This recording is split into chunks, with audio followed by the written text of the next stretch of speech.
Welcome back. Today, we're going to demystify GPR data interpretation. This is where science meets a little bit of intuition, where that process data that we talked about in the last episodes gets some actual meaning. By now, we've talked about how radar works and how to collect clean, well positioned data. Now we'll turn to the challenge of understanding what those shapes and patterns that you see on the screen actually represent. So, GPR doesn't show us buried objects directly. Instead, it shows boundaries, places where one material changes to another, where there's a contrast in how easily electromagnetic waves travel.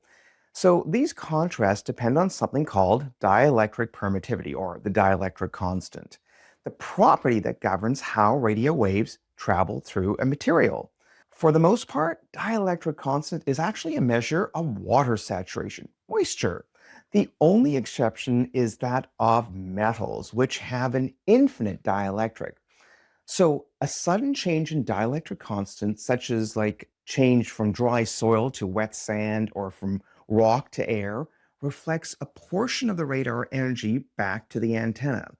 That the stronger the contrast between two different moistures, the brighter the reflection.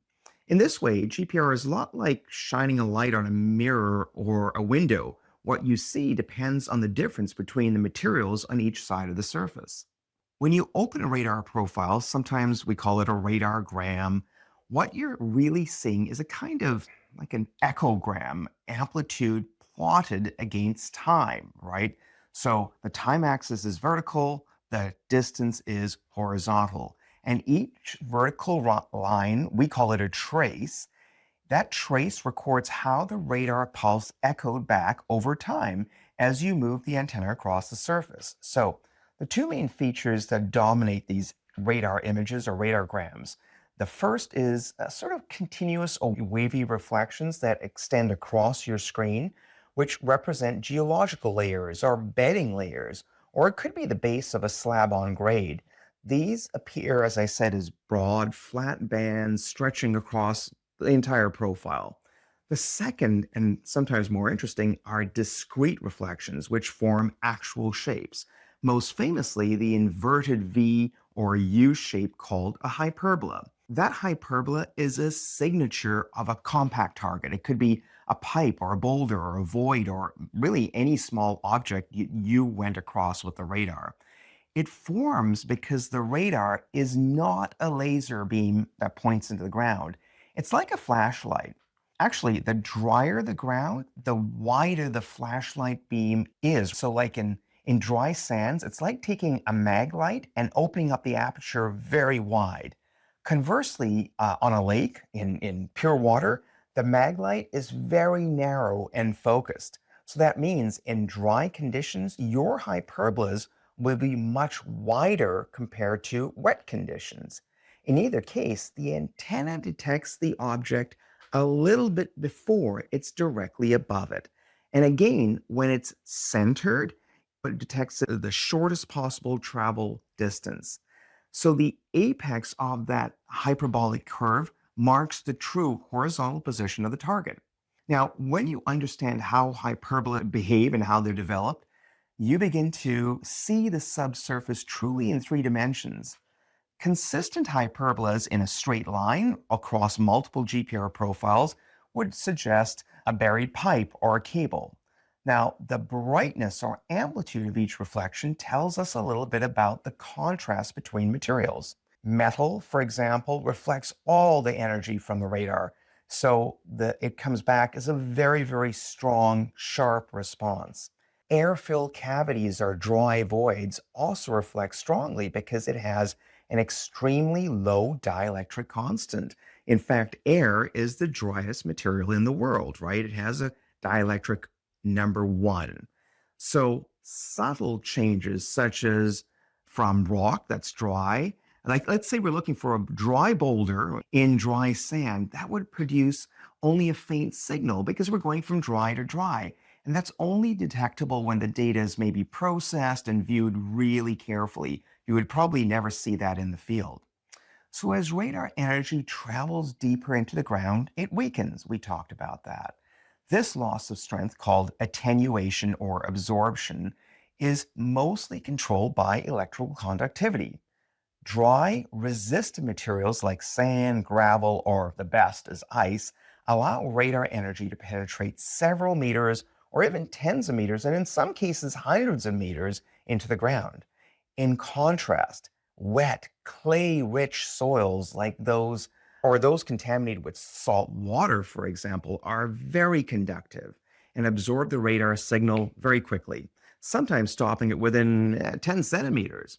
So, understanding this limitation is very critical during the interpretation process. If your data shows really strong, crisp reflection right at the surface and then nothing but noise, that sort of snowflake effect where you just see like an old television set, or if that starts deeper down, it doesn't mean that there's nothing there deeper down. It may simply mean that the radar couldn't reach those deeper depths because the ground was conductive. Utility detection is by far the most common and practical use of GPR worldwide. It's also one of the best examples of how interpretation requires both a little bit of physics and field knowledge. Now, when you're scanning for buried pipes or cables, what you're really looking for are those hyperbolic signatures. Metallic pipes are the easiest. They act as perfect reflectors, producing bright, symmetrical responses. Non-metallic utilities, things like PVC or clay or concrete asbestos pipes, can be a lot trickier because their dielectric properties, their moisture, is often close to that of the surrounding soil. So in these cases, it's the material inside the pipe that often creates the contrast. For example, like a water-filled pipe in a dry sand becomes a strong reflector because not because of the PVC pipe around it, it's the difference in the dielectric constants between the dry sand and the water inside the pipe. Of course, you're going from something dry to something as wet as can be. There's a huge contrast. The same pipe in saturated soil might nearly disappear because both materials have a similar moisture, right? So wet sand and water in a plastic pipe, you're going from wet to wet. It's going to be hard to see. Let's look at a gas-filled pipe. They often create the opposite effect, a bright reflection when surrounded by moist ground. So some people think, oh, well, it's raining outside. I can't do GPR. Well, hold on a minute. Having saturated ground might be a good thing if what you're looking for is dry. So rocks, for example, are dry, or some pipe that might be not metal but contains gas. Well, I'd want to go from wet soil to a dry gas target. Remember, you can always simplify the detectability of a target by considering its contrasts and if it's wet compared to the surrounding materials. So with metal being considered infinitely wet in this case. So when I'm ever looking at a potential GPR project, I'm looking at what is my contrast in moisture essentially. If it's a geological case, is there going to be a change in moisture? Am I going into a rock mass that would be drier? Or if I'm looking for a pipe, well, what does that pipe contain and what's it made out of and how wet is the ground? I don't really care if the ground is wet. I just want to know if there's enough of a contrast. So to map pipes and cables accurately, the geometry of your survey really does matter. Crossing the utility as much as a right angle as possible gives the cleanest hyperbolic shape on the radar profile. If you cross it obliquely, that stretches the curves out and it makes pinpointing really difficult. And running a radar parallel to the pipe might cause it to completely vanish altogether. So when marking a utility, remember that the true position corresponds to the very top of that hyperbola, directly beneath the antenna. It's not off to the side. In crowded areas where multiple lines cross and reflections overlap, wow, collecting a grid of data is mandatory because it allows you to process what we call depth slices, which we'll talk about in a bit. Essentially horizontal maps of reflection strengths at different depths. It's like peeling back the ground. It gives you so much more clarity. These slices reveal linear features in plan view, helping you separate overlapping signals that really look confusing in the field when you're looking at just a single individual profile. Sometimes the utility itself isn't visible at all. The disturbance left by the installation is. So, when a trench is dug and refilled, the soil structure and the moisture distribution changes. Of course, you can't put it back in the same order. The radar picks this up as faint diagonal patterns or just a faint pattern that looks different than the surrounding areas, right? It shows that disturbed layering. And these can give you a guide to the right area when the pipe itself has really little contrast and you can't see it on GPR. It's a powerful tool for understanding natural materials. It's great for mapping soil horizons, bedrock surfaces, and water tables. Geological interfaces appear as flat or gently curving, undulating reflections that extend across the radargram. Now, one of the most important examples that I get asked about all the time is mapping the water table. Moisture is the single biggest influence on a soil's dielectric permittivity, dielectric constant. When the pores of dry sand, which we call K, so the dielectric is shortened to K, but we'll call it dry sand. It has a dielectric of 5, and these are unitless, right? So just call it 5. And I'll explain that dielectric permittivity goes from 1 to the driest material we have, which is air, to about 80, which is water, the wettest material we have. So the scale goes from 1 to 80. And dry sand, it's never perfectly dry, of course. It didn't come out of an oven. There's always a little bit of moisture in it. That has a dielectric of about 5.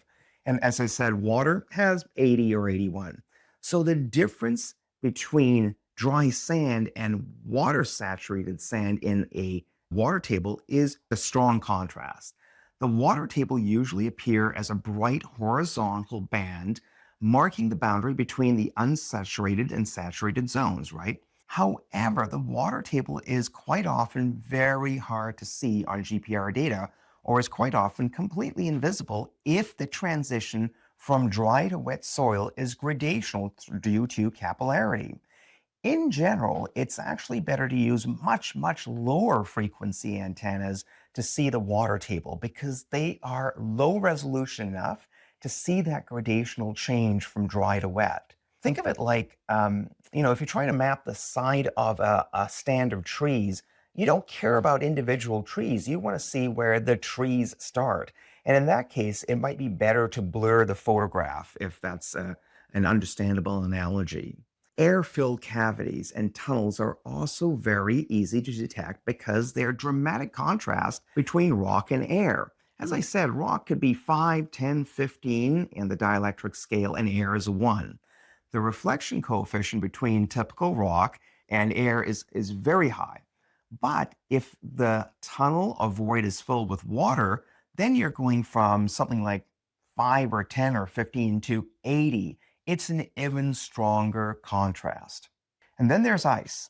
GPR has been used for glaciology, well, since 1929, because the contrast between ice, which is sort of the driest material we have in the world that's not air, and water, which is 80, so it goes from ice, which is about 3, up to 80, is an extremely strong contrast. And it reflects very well. So this allows scientists to map glacier thicknesses, internal layering, and even the structure of subglacial channels with a precision that other methods just can't match. So when you see flat or gently dipping reflections, it's always wise to collect data in 2 directions. Perpendicular lines can confirm whether the feature is truly planar.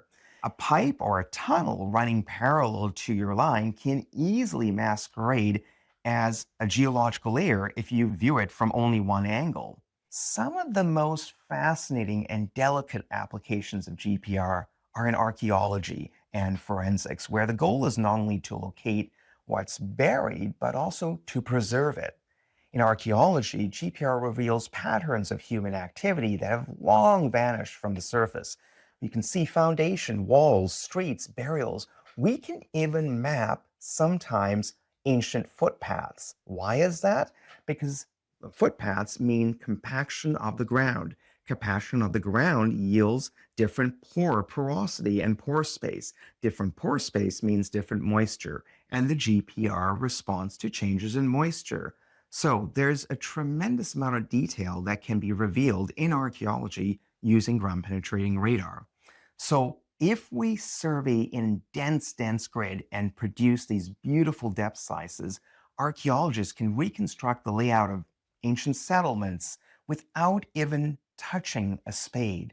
The reflections often show rectangular or circular features aligned in patterns that make their cultural origin unmistakable. In forensic searches, the physics are the same, but the purpose is profoundly different. Investigators use GPR to locate clandestine graves or hidden evidence. A freshly buried body is, well, mostly water, and it can create a very strong reflection, similar to a buried water tank, actually. An air-filled coffin or voids can also appear quite strongly, especially in moist soil. So the problem is, as time passes, decomposition reduces the contrast. The water content declines, voids collapse, and the reflections get harder and harder to see. In older graves, it's often the grave shaft itself and not the remains that's detected. The disturbed soil has different density and moisture, producing subtle anomalies that stand out from undisturbed ground. Because these anomalies can be really faint, forensic work always relies on grid surveys. Collecting very dense parallel lines allows the data to be processed into slices that reveal linear or obvious pattern features, things like rows of graves or rectangular outlines that would be never clear on a single GPR line. The antenna frequency of a GPR system is chosen based on the expected depth of penetration.